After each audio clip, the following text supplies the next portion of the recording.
8, 11, 17, 21, 25 कुठलं जावा शिकलं पाहिजे? 8.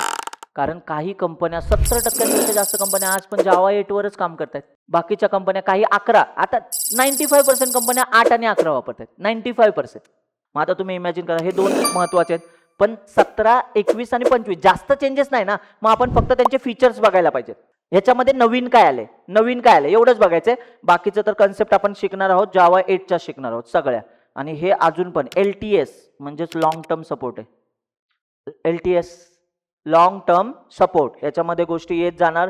हे बेस्ट आहे. आता ह्याच्यामध्ये जावाचे नवीन व्हर्जन आलेत, पण आपण असं बोलूया हा कोर पार्ट असू शकतो. इथे ना बरेचसे शिफ्ट केलेत जावाने, जावा 7 पर्यंत, आणि जावा 8 मध्ये बराचसा ड्रास्टिक चेंज आहे. त्यामुळे जावा 8 हे मोस्ट स्टेबल व्हर्जन मानलं जायचं. आणि चांगली गोष्ट सांगू, मी 2015ला सुरू केले ना, स्टार्ट केलं जॉब म्हणजे इंटर्नशिप, तेव्हा आम्ही जावा 8च वापरायचो.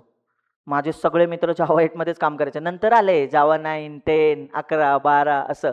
जावा 8 तेव्हा जास्त पॉप्युलर होतं तेव्हाच, म्हणून मला जावा 8 येतं असं नाही म्हणत आहे.